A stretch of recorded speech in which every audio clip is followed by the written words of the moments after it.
Hi everyone, welcome to On the Other Hand. I'm Ariane Zurcher, and today I'm going to be demonstrating the threaded backstitch and the double threaded backstitch.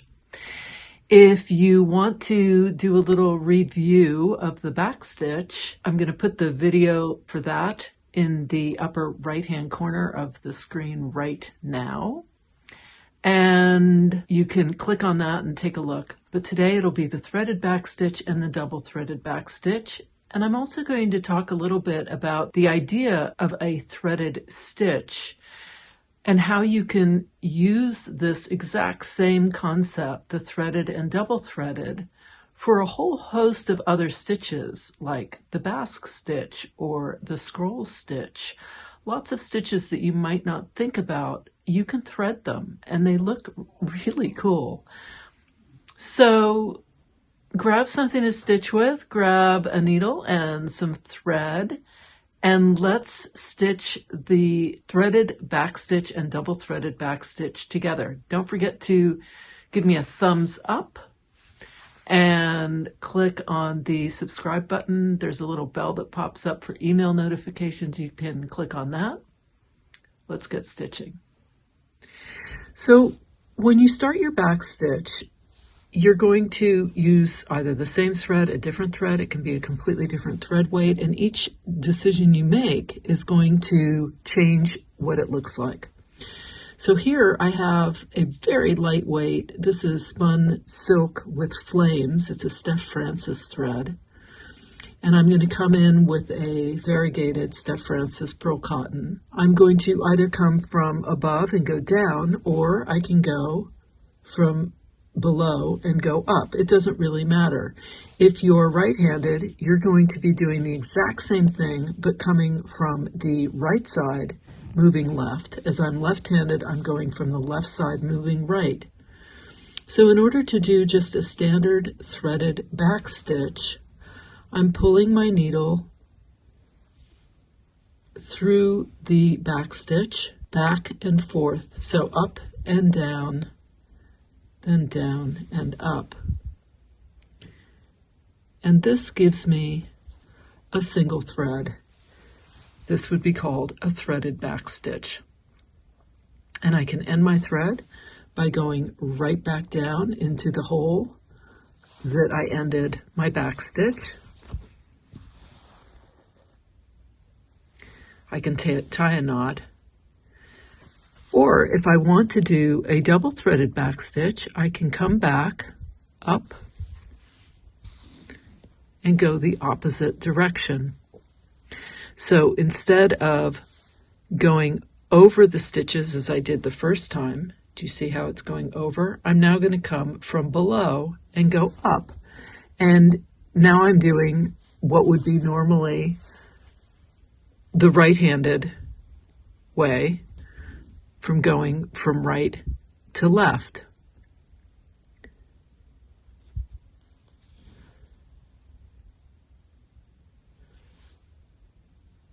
I'm going to go through that back stitch, and I'm going over where before I had gone under.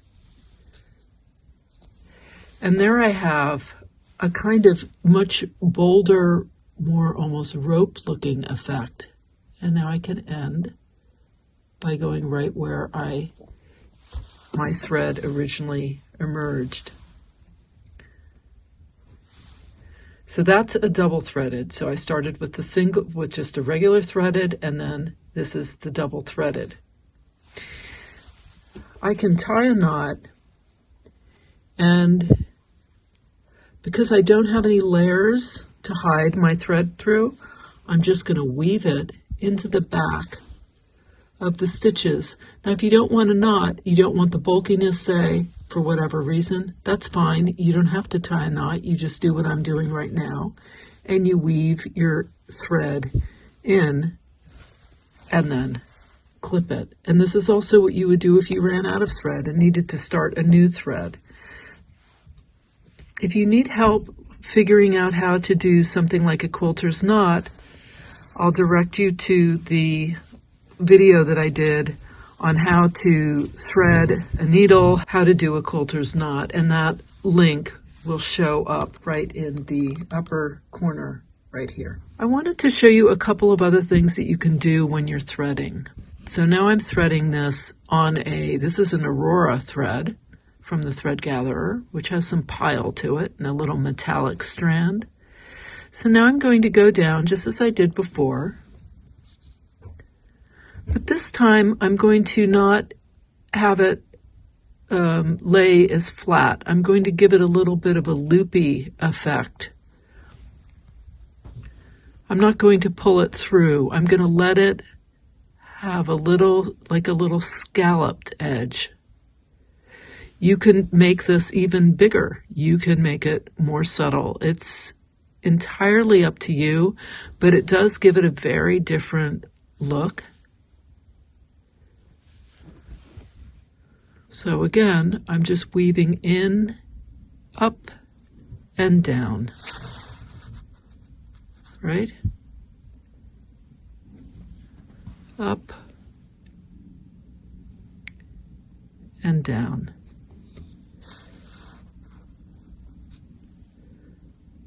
Up. All right, so now I'm at the end. So I can end it here, or I can just go back down through that preceding stitch for my double threaded. And I'm going to get this kind of a look. Now when I'm doing this, I'm not worrying too much about whether it's going above or below. I find that with the second time, it does sort of organically go on its own below, underneath this other thread.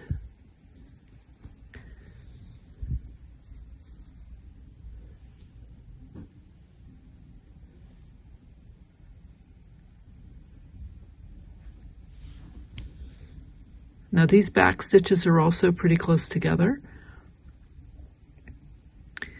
I could make the back stitches much farther apart, and that will give, again, a different look.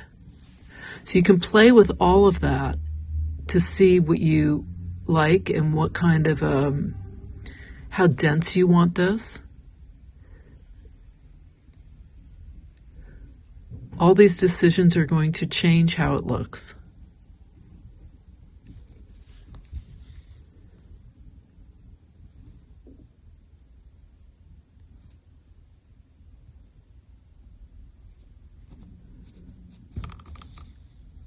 And now I'm going to come right back down into the hole that I emerged from in the beginning.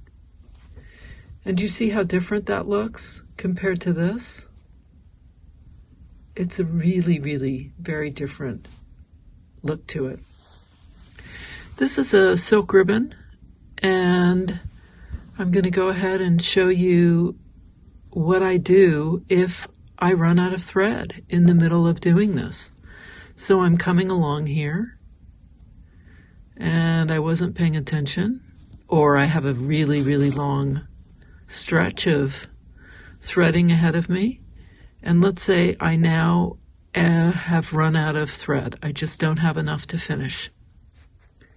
So what I'm going to do is I'm going to go right underneath this stitch, but instead of coming all the way through, I'm going to push my needle down to the back.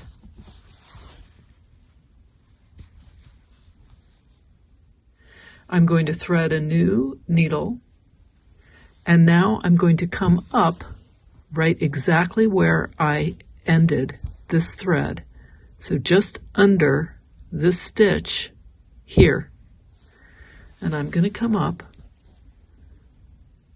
and now I'm going to continue. In this way, you don't have to worry about the thread running out on you. You can always hide it and start a new thread under that back stitch. So now there's my threaded. If I want to go back, I can go back and do this. And again, if I run out of thread on the way back, I can do the exact same thing that I did, that I just showed you.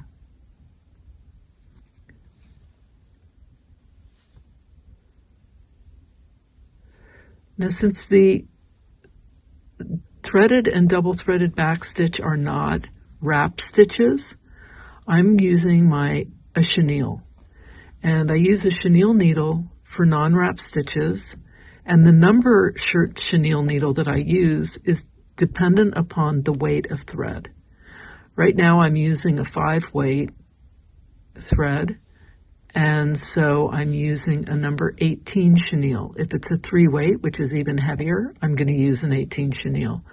If it's an 8 weight, or even a silk and pearl, which is between an 8 and a 5, I'm going to use a 24 chenille.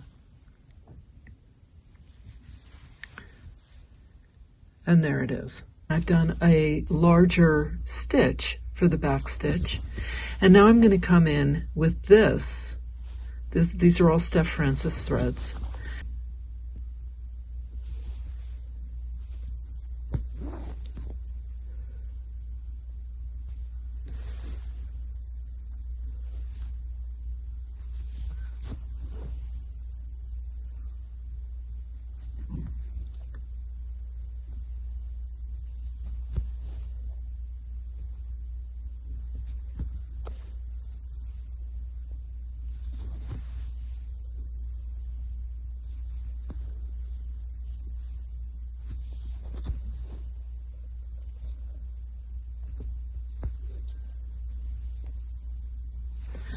Now, you're noticing that I'm not letting it loop much. I'm not pulling it really tight, but I'm not letting it loop because it's such a large, wide, ribbon-like thread that I'm using. It just strikes me that it's more interesting to me to do it this way than to leave a big loop. But if there was something I was doing, perhaps, like maybe I was going to do a French knot in here, or maybe I was going to leave this loop and then do a little boya knot here, or a little cast on boya from here to here, and sort of couch this loop down. Or maybe I'm going to do a French knot right in the center of this, right here. And that could be something else entirely. So these are all things that you can think about as you're stitching what it is that you want to do after you've done this.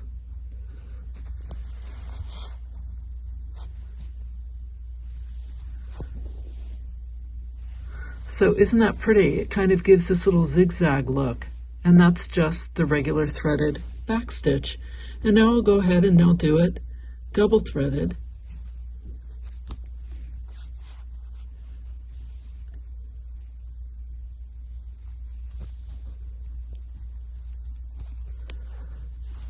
I think I've gone in between the ribbon as opposed to going completely under it, and that's okay. It makes it a little harder to pull through, but totally doable. So again,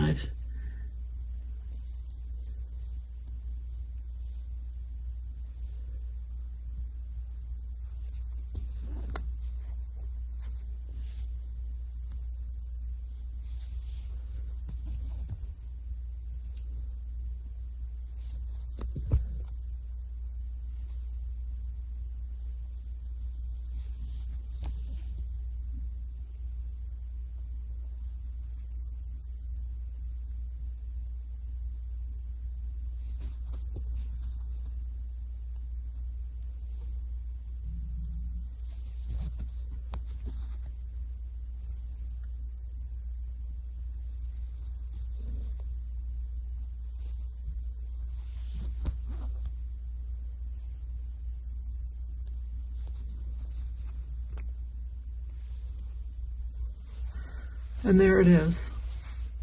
Very, very different looking than this, or even this. And that's what I mean when I say you can really play.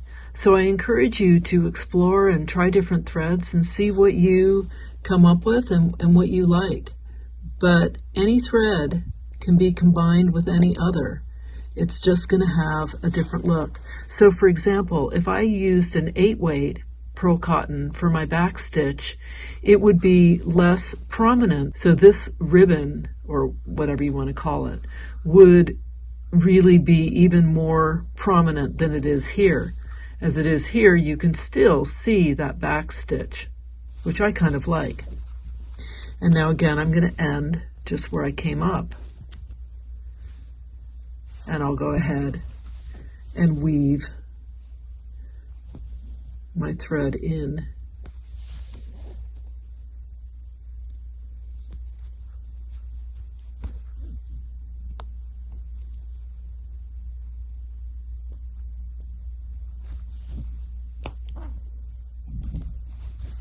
And I can go ahead and clip this off.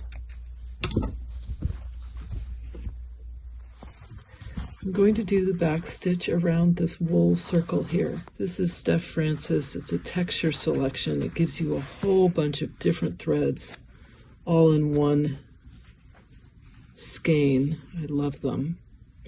And I think I'm going to do this metallic. I'm going to come up in between two of these stitches, right in between them.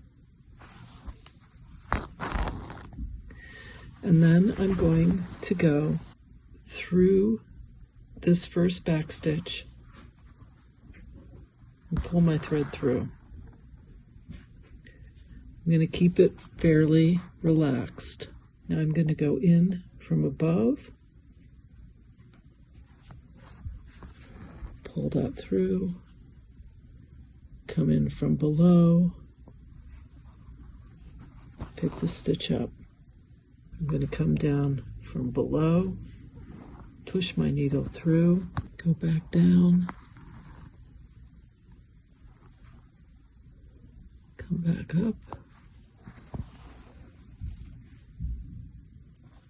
and this is where I began. So instead of doing anything else, I'm just going to anchor my thread right in here next to the edge of the wool into the linen background, and there I have my double threaded back stitch going in a circle. This one I did using a pearl cotton, a number 5 weight, and then using a metallic, and this again pearl cotton for the back stitch, and then using one of these novelty threads, and the same with this one, again using the metallic.